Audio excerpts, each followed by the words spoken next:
100배 수익을 얻기 위해서는 아무 주식이나 투자하면 안 되고 제가 보기에는 반드시 성장주에 일정 부분 투자를 해야 합니다. 제가 2022년 말에 루닛을 13,000원대에 소개했을 때, 레인보우를 32,000원 정도에 소개했을 때 가치 투자의 잣대만으로 생각을 한 사람들은 터무니없는 고평가라고 해서 절대로 이런 주식을 살 수가 없었습니다. 근데 그 후로 이런 주식들이 10배가량 대강 올랐습니다. 근데 성장주는 그 성장주만의 투자 방법이 따로 있습니다. 그래서 성장주를 잘 매매하기 위해서는 그 성장주의 속성을 잘 알아야 하고,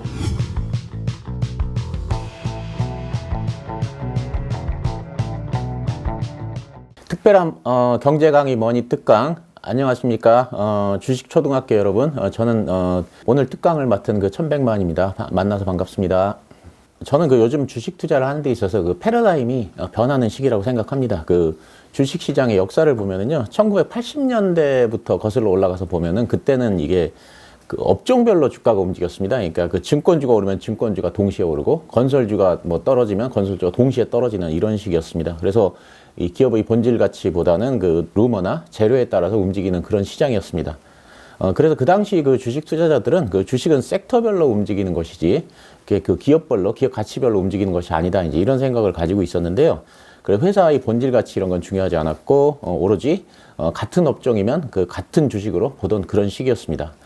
그런데 이제 1992년에 그 주식 시장이 외국인들한테 개방이 되면서 우리나라에도 이제 가치 투자의 바람이 불어오기 시작했습니다. 그러니까 이제 자산 가치나 수익 가치 뭐 이런 걸 따져보고서 저평가된 종목을 매수하는 시기로 접어들었습니다. 그 당시 외국인들이 집중적으로 사들인 주식은 저 PER 주식이었는데요. 그래서 한국 이동통신을 필두로 해서 태광산업이라든가 대한아섬 이런 저 PER 주식들만 계속 사들였습니다. 그런데 이런 것만 사들이다 보니까 이제 다른 주식들은 이제 실저하게 그 소외가 됐었습니다. 그런데 그 우리나라 투자자들은 그때 이제 저 PER에 대한 개념조차 없었습니다. 그래서 이제 그 외국인들한테 문호를 개방하기 전에 우리나라에서 유행했던 거는 이제 금융, 건설, 무역의 그 트로이카 주식 종목들이었는데요. 1992년에 이제 외국인들한테 문호가 개방되면서 이 트로이카에서 저 PER로 바뀌었습니다. 그러니까는 업종별로 움직이던 게 이제 종목별로 움직이게 된 겁니다. 근데 이제 우리나라 개인 투자자들은 이거를 이렇게 종목별로 움직인다는 걸 받아들이질 못했습니다. 그래서 계속 그 트로이카 주식들만 계속 들고 있었는데요. 그렇지만 이게 외국인들의 그 외국인들이 주도하면서 이 저 PER 열풍은 더 거세져 가지고요. 계속 저 PER 주만 계속 오르고, 트로이카 종목은 계속 이렇게 그 하락을 했는데, 개인 투자자들은 이제 그런 걸 적응하지 못해서 계속 트로이카 주식들만 들고 있었습니다. 그러다가 이제 나중에 이 태광산업이 대우전자의 그 시가총액을 넘어서자 이제 사람들이 다 멘붕에 빠졌습니다. 아니, 이렇게 조그마한 태광산업 같은 기업이 어떻게 대우전자, 5대 그룹의 대우전자를 넘어설 수 있느냐, 사실 그런 생각을 하고 도저히 받아들이질 못했습니다. 자, 그럼 한번 생각을 해보겠습니다. 저 PER 주식으로 그 시대적 변화를 수용한 투자자하고, 이를 거부한 채 트로이카 주식만 계속 들고 있던 개인 투자자하고 나중에 어떻게 됐을까요? 저 PER 주식으로 이제 시대에 순응해서 갈아탄 사람들은 수백 %의 수익을 올렸는데, 시대적 흐름을 이렇게 거부하고서 트로이카 주식만 고수했던 투자자들은 나중에는 이렇게 본전은 고사하고 굉장히 큰 손실을 봤는데, 그나마 손절을 한 사람은 다행이지만 손절을 못한 사람들은 나중에 IMF 외환위기가 터지면서 거의 다 망해서 원금까지 다 날렸습니다. 그래서 자, 이런 걸 보면은요, 그 당시 1980년대 코스피 1등부터 10위까지 순인데, 여기를 보면 이 트로이카 주식들이 이 중에서 이제 1위부터 10위까지 7개가 있었는데요. 이 중에 7개 중에 6개가 다 망해서 없어지거나 다른 데로 흡수되어 사라져 버렸습니다. 지금 제가 왜 이 말씀을 드리냐면, 지금은 그 성장주의 시대입니다. 성장주가 현대의 시대의 정신입니다. 성장주는 그냥 한순간에 이런 그 유행이 아닙니다. 왜냐하면 그 성장주라는 게 그 주식의 속성을 가장 잘 반영하는 것이기 때문에 역사가 계속 발전해 나가듯이 주식시장도 자연히 발전해 나가면서 성장주 시대로 진화가 된 것입니다. 제가 여기서 드리는 말씀은 그 시대의 흐름을 거스르지 말자는 것입니다. 1992년도에 저 PER 개념을 받아들이지 못하고 여전히 트로이카 시대에 머물러 있던 투자자들은 큰 손실을 봤습니다. 지금도 마찬가지입니다. 성장주라는 개념을 받아들이지 못하고 적자 기업이네, 고평가네 하면서 여전히 가치주와 이런 그 배당주, 저평가주 이런 것만 찾아다니는 그 투자자들은 절대로 만족할 만한 수익률을 낼 수가 없습니다. 자, 예를 들면 제가 2022년 말에 루닛을 13,000원대에 소개했을 때, 레인보우를 32,000원 정도에 소개했을 때, 가치 투자의 잣대만으로 생각을 한 사람들은 터무니없는 고평가라고 해서 절대로 이런 주식을 살 수가 없었습니다. 근데 그 후로 이런 주식들이 10배가량 대강 올랐습니다. 투자자들은 그 새로운 패러다임에 적응을 해야 합니다. 현 시대를 관통하는 패러다임은 성장성입니다. 그래서 성장주에 투자를 해야 됩니다. 근데 성장주는 그 성장주만의 투자 방법이 따로 있습니다. 다른 주식에 투자하듯이 성장주를 투자해서는 안 됩니다.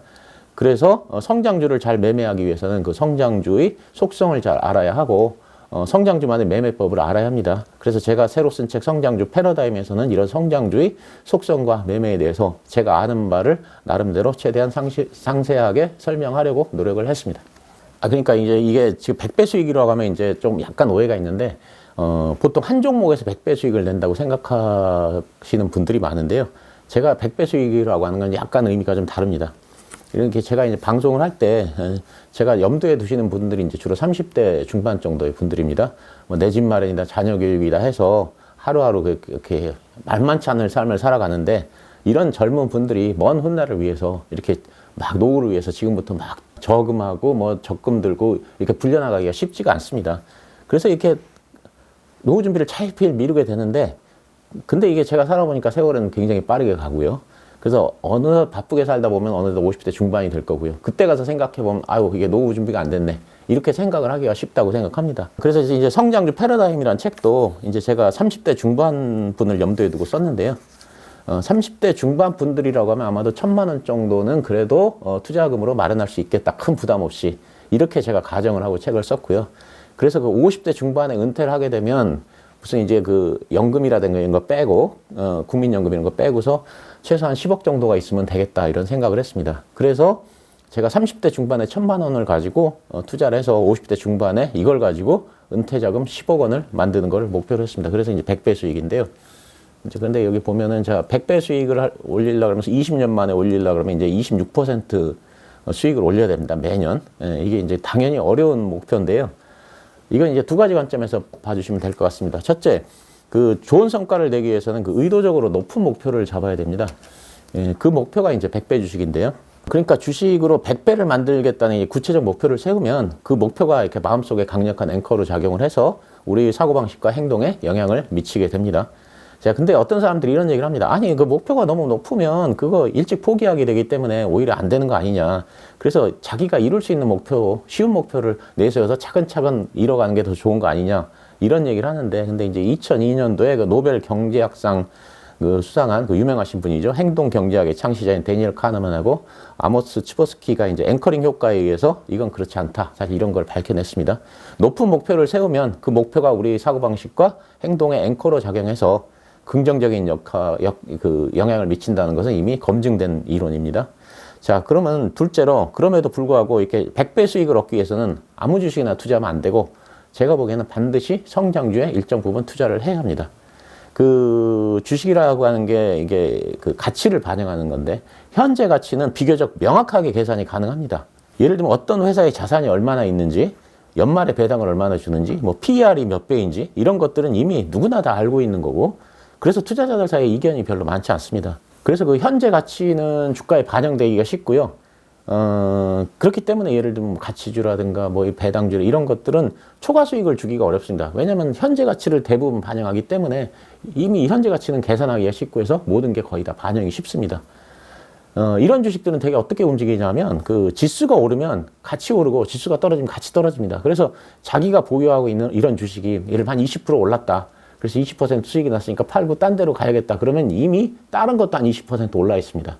그래서 이걸 팔고 그쪽으로 갔는데 지수가 떨어진다. 그러면 이제 물리게 되는 거거든요. 근데 이제 미래 가치는 조금 다릅니다. 미래 가치는 그 투자자들마다 그 미래 가치를 평가하는 방법이 다 다르고 밸류에이션도 다 천차만별입니다.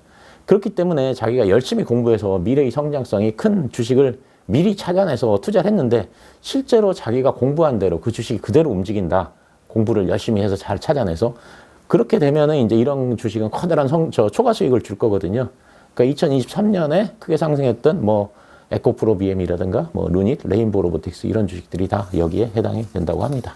구조적 성장주란 그 말 그대로 그 회사의 매출과 이익이 구조적으로 늘어나는 기업을 말합니다. 그러니까 일회성이나 단발성 이유 때문에 그 매출과 이익이 늘어나는 것이 아니라 해당 기업이 경쟁력이 강화돼서 매출과 이익이 지속적으로 증가하는 기업을 말합니다. 구조적 성장주에 투자를 하면 코스피나 S&P 500 같이 이런 것 지수들이 상승을 하건 하락을 하건 관계없이 주가는 장기적으로 꾸준히 우상향을 합니다. 그래서 가장 안전한 투자가 된다고 생각합니다.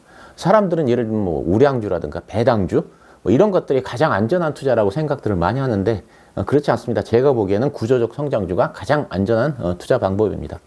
구조적 성장주는 이 시간이 갈수록 회사가 계속 성장을 한다는 의미이기 때문에 설사 지금 약간 비싸게 산다고 해도 언젠가는 그 가격이 저렴해질 때가 옵니다. 왜냐하면 회사가 계속 성장하니까 주가는 오를 수밖에 없기 때문이거든요. 그래서 그 주식이 더 오를지 떨어질지 막 이런 걸 고민하기보다는 언제 오를지 사실 이거를 생각하면 되는데요. 지금 보는 차트가 애플인데요. 애플은 2003년부터 이제 이후로 꾸준한 성장세를 지속해온 그 전형적인 구조적 성장주였습니다. 2003년 이전에는 순이익률이 1% 초반에서 이제 막 헤매다가 2003년 이후로 이제 큰 폭의 상승을 시현했는데요. 매출이 견고해지고 이익도 늘어나면서 2003년부터 2011년까지 애플의 순이익률은 1%에서 무려 24%까지 해마다 점진적으로 상승했습니다.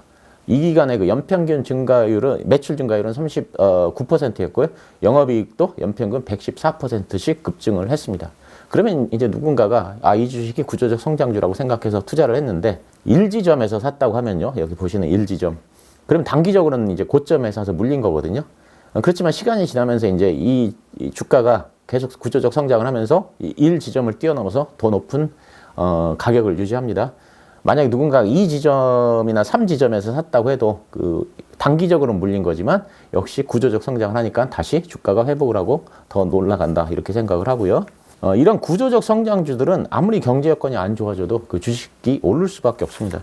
그렇기 때문에 이 어떤 주식이 구조적 성장주인지 아닌지 이걸 판별해내는 그런 눈이 중요한 거지. 뭐 국제 정세, 경제 여건, 뭐 거시 경제 사실 이런 것들이 중요한 건 아닙니다.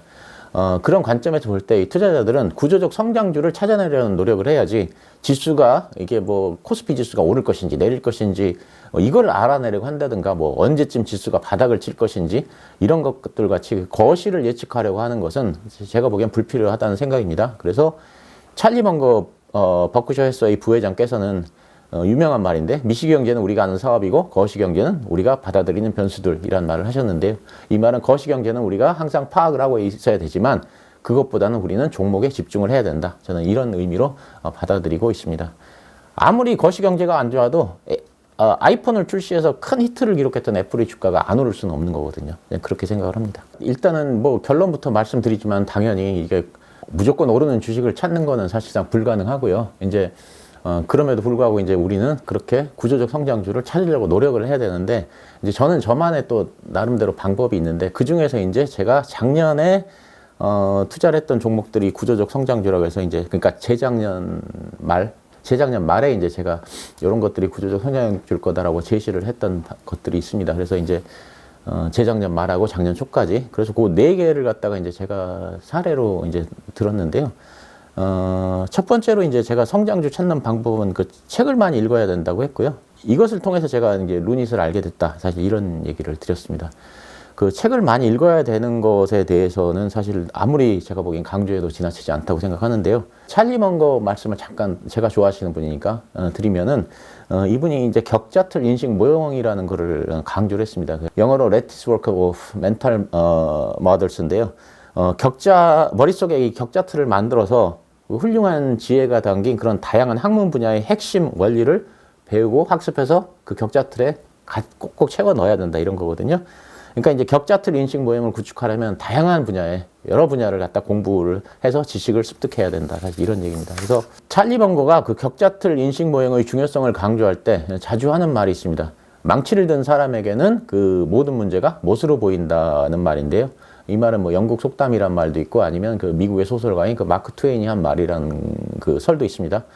어쨌든 망치만 가진 사람한테는 모든 문제가 못으로 보이기 때문에 사실 이렇게 되면 안 되기 때문에 망치 외에 다양한 도구도 가지고 있어야 된다는 겁니다. 그러니까 뭐 드라이버도 있어야 되고 뭐 다른 것도 있어야 된다는 거죠. 그러니까 투자자를 예로 들자면 주식 투자를 하는 사람들은 그 경제학이 중요하다고 생각할지 모르지만 그게 아니고 수학, 심리학, 뭐 철학, 생물학 이런 것들을 다양한 분야 공부해야 된다고 했고요. 그래야 성공한 투자자가 될 수 있다. 이런 얘기를 했는데 대부분의 사람들은 그냥 망치만 들고서 한 가지 모형에만 집착한다 이렇게 했습니다. 그래서 이게 격자틀 인식 모형은 머릿속에 이 모형이 항상 각인되어 있어서 평생 그 자동으로 사용할 정도 이렇게 돼야 된다고 했고요. 그러니까 시험을 잘 볼 정도의 그 정도의 수준이 아니라 언제 어디서든지 자유롭게 활용할 수 있는 그 정도의 수준이 되어야 된다고 이렇게 했습니다. 그래서 이게 책을 읽고 공부를 많이 하는 것은 뭐 찰리 먼거, 워렌 버핏 너무나 중요한, 많이 알려진 얘기인데요. 그래서 이제 아까 말했듯이 찰리 먼거는 수많은 주식 투자자가 성공 투자를 위한 무슨 공식 같은 걸 여기저기 찾아다니는데 그런 거는 절대 없다. 단지 공부를 많이 해야 된다. 이렇게 했습니다. 근데 제 경험인데 책을 읽으면 실력이 책을 읽을 만큼 이렇게 느는 게 아니고요. 계속 이렇게 잠잠하다가 어느 순간 갑자기 이게 팍 올라가는 것 같습니다. 그러니까 제 경험상 100권, 200권 읽어서는 아무 변화가 없습니다. 그래서 별거 없네 하고 이게 책 읽기를 포기하기가 쉬운데 정작 제가 보기에는 500권 이상, 1000권 정도 읽었을 때 이제 이게 갑자기 이렇게 점프를 하는 것 같습니다. 이 닐스 보어라는 과학자가 이 퀀텀 점프라는 개념을 얘기했지 않습니까? 이렇게 전자가 쭉 자기 궤도를 돌다가 일정한 수준의 에너지가 넘어가면 이렇게 그 전자가 다른 궤도로 넘어간다. 사실 독서도 마찬가지라고 생각합니다. 100권, 200권 읽었을 때는 큰 변화가 없고 500권, 1000권 읽었을 때야 비로소 갑자기 퀀텀 점프가 이루어진다고 생각하는데요. 제가 이제 루닛 말씀을 드리면서 책을 읽으라고 한 게 제가 이제 책을 읽으면서 루닛이라는 종목을 이제 찾아내서 그랬는데요. 자, 마틴 포트라는 작가가 쓴 그 로봇의 지배라는 책을 보면 거기 루닛이 등장을 합니다. 그래서 근데 이제 제가 의아했던 게 이 책은 주식 관련 책도 아니고요. 또 로봇이나 AI 미래를 설명하는 그런 교양서입니다. 근데 로봇 관련 책에 더구나 외국인 작가가 쓴 그런 책에 우리나라의 그 당시만 해도 이름 없는 중소기업이었거든요. 이름 없는 중소기업이 등장한다면 이건 굉장히 흥미로운 거라고 생각하고 자료를 찾아봐야 된다고 생각을 했습니다. 그리고 이제 또 다른 책을 읽으면서 루닛이 미국 임상종양학회에서 매년 논문을 발표하고 있다는 사실을 알았는데 그러면 저는 어떤 생각을 했냐면 아니 도대체 얼마나 대단한 이런 회사길래 조그마한 회사가 3, 4명의 그 전문가들이 모이는 그 세계 최대 암학회에 이런 조그마한 벤처기업에 나가서 매년 참석해서 매년 임상 결과를 발표할까? 사실 이런 호기심을 제가 품게 된 겁니다. 그래서 루닛이 어떤 회사인지를 찾아보고 공부를 하게 됐고, 그 당시 루닛은 비상장 기업이었습니다. 예. 그래서 루닛이라는 기업에 대해서 공부를 한 후에 성장성이 굉장히 뛰어난 기업이라는 걸 알게 됐고, 그래서 이제 루닛이 상장을 한 후에 주가가 좀 이제 저가로 왔다고 생각했을 때 이제 투자를 하게 관심을 갖게 된 겁니다. 이제 또 하나 잠깐 예를 말씀드리면 불을 부르는 50억 독서법이라는 책이 있는데요. 제가 이 책을 읽었는데 이분이 이제 저자가 2013년에 이제 우연히 서점을 둘러보다가 넥스트머니 비트코인이라고 하는 책을 발견해서 읽고서 이제 비트코인을 사게 됐다. 이제 그 당시 한 개에 50만 원이었는데 총 20개를 1000만 원을 주고 사셨다. 이제 이런 얘기를 합니다. 근데 그 당시 1000만 원 투자했으면 지분은 10억 원이 됐겠죠. 근데 이분이 이제 비트코인을 사게 된 것은 단지 이 책을 보고서만은 사게 된 건 아니다. 왜냐하면 이 책을 본다고 해서 다 비트코인을 산 건 아니니까.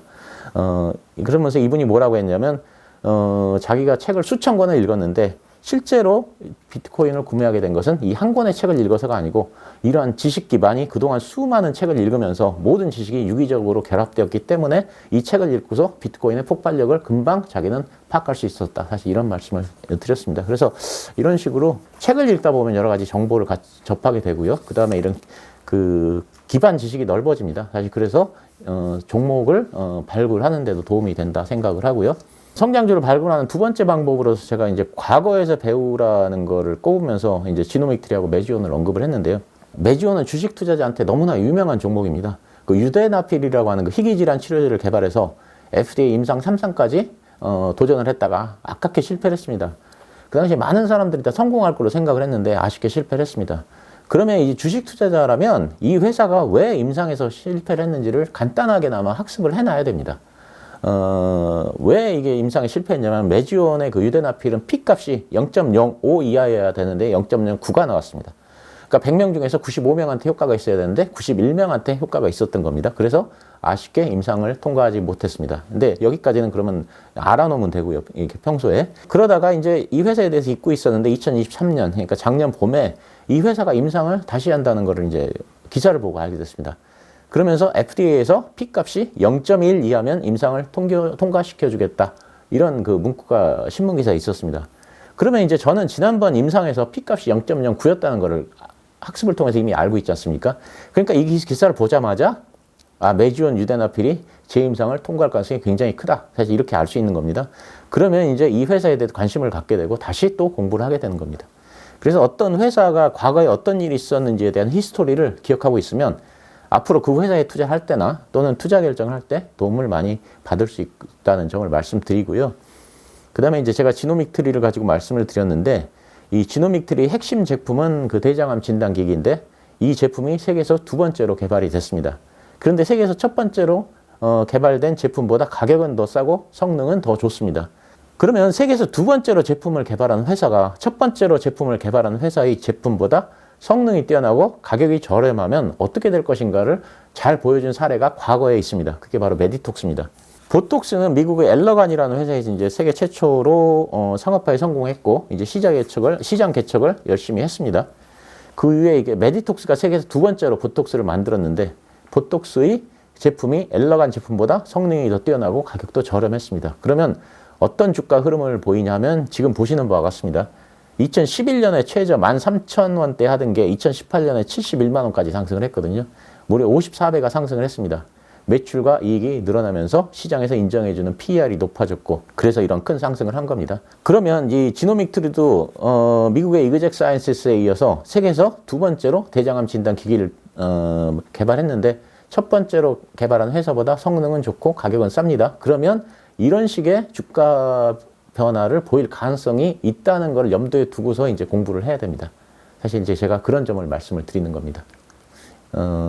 참고로 이 지노믹 트리는 제가 금년에 이제 유망 종목으로 이제 생각하고 실제로 제가 투자를 하고 있는 종목입니다.